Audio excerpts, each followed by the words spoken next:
Good evening, everyone. If you're just joining us, my name is Trevor, here with ESPN, reporting all of the highlights and stats from the game that just took place from the biochemistry versus regular chemistry department. The biochemistry department led by the Myoglobin himself and the chemistry department leading tackler, Guanidine. We'll send it down to our field reporter, Joseph, for more details. Thank you, Trevor. And yes, an exciting game it was. Hello, everyone. My name is Joseph Brown. And today, just wanted to go over the highlights of how the defense was able to overcome the mighty offense that was commanded by the lead ball carrier, Myoglobin, and how Guanidine was able to shut that down. Now, as we have seen here for the last few years, Myoglobin has been an unstoppable force on this offense. He has a core like iron. He's a big back. He's physical. He's ready to carry the rock and deliver it all throughout anywhere on the field that you need it.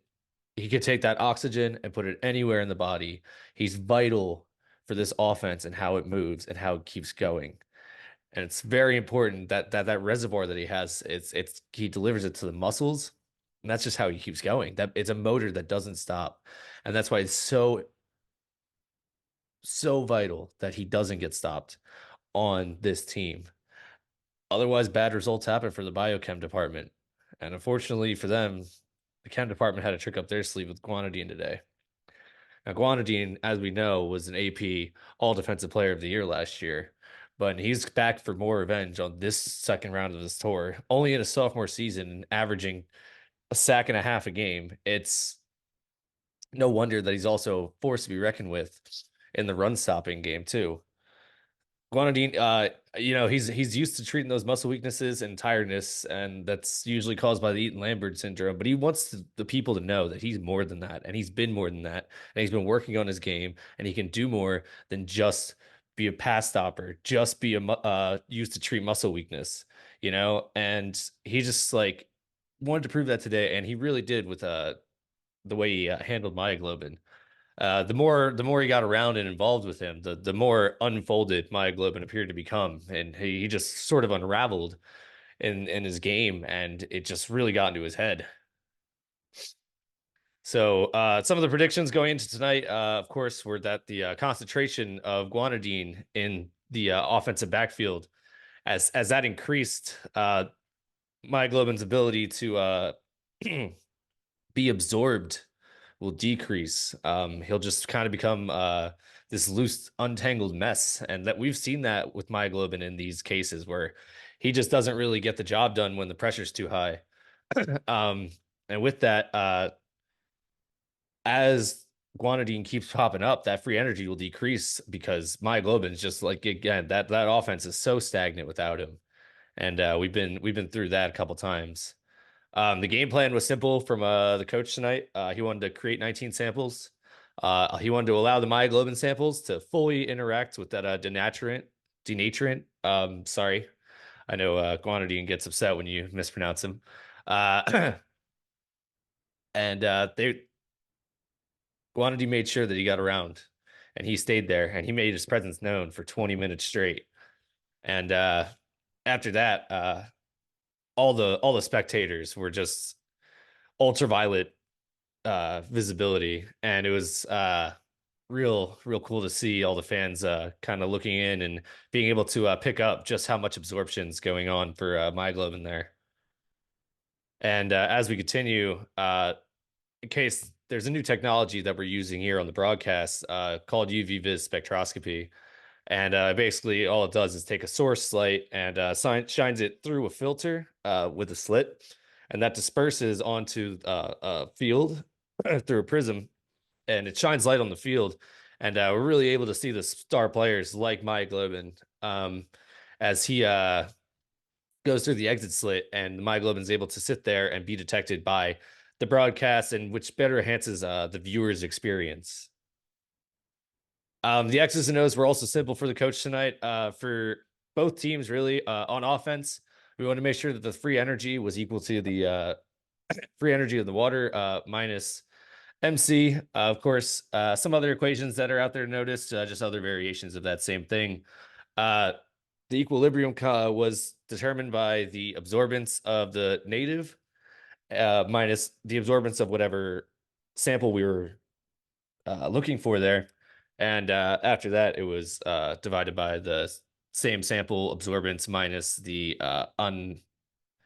unfolded or unraveled, however would you like to describe it. Just the those other two playbooks down there, that was more for the defense there, just to see just how much of the unfolded protein was left over, or unfolded myoglobin was left over for the defense to have to deal with.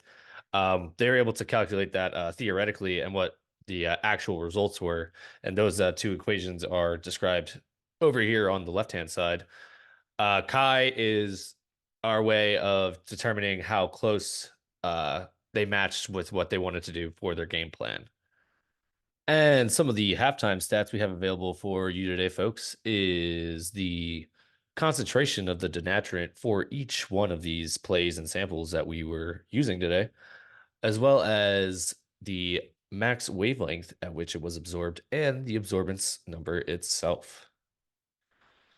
Some of the first half highlights here include a highlight, especially up top, which is really nice to see from Denaturant. This the first highlight up top. It shows the change in free energy and how they were able to whittle away at the myoglobin. The more and more they got to him, the more that the Denaturant was just concentrated around in that offensive backfield, like we were talking about earlier. We ended up getting an R squared value of 0.9919, which is really nice to see. Not as quite as many plays as we're used to seeing from Denaturant. He had a few missed tackles, but nonetheless, definitely driving down Myoglobin's ability to really attack on the offensive side of the ball. And on the left-hand side, we just have a little bit of the, you know, how we like to the advanced analytics and the stat cast and all that good stuff. This is the stat cast for the last graphic that was shown um, here. This is just representing this table here. Um, the people love visuals, and we like to deliver for the people. And here we go, the second half stats. Here we have the equilibrium constant for each one of the samples, the delta G U of each one of them. This is what I meant by the missed tackles here. They're a couple undefined just because of the some erroneous plays really happening in throughout the game with a couple of miscues on both sides of the ball, really. Uh, with also that theoretical fraction, as we were saying, of the unfolded myoglobin to folded. Here's the theoretical in this column here, as you can see, and the experimental on the right-hand side. Through that, we get the second half highlight, which is just, again, StatCast kind of stuff, really just trying to show off our our stats that we get in a graph form, more visually appealing form. Numbers can only get you so far. So these blue dots are going to represent that theoretical yield that we should have been seeing with the fraction. Sorry, not the yield. And the yellow dots represent the experimental. So there's definitely a little bit of a difference. And you know that just could have came from the coach's poor game planning to start, poor execution in some aspects. Maybe the machine, the UV Viz machine, wasn't set to exactly the right parameters that he wanted, or could have also seen just anything like poor sample preparation, you know? So hopefully that's something that he's going to want to clean up for sure, and hopefully get back out and ready to go for the next game. Some of the key game takeaways, our key players are listed here on the left hand side, with some values that are pretty good, all things considered.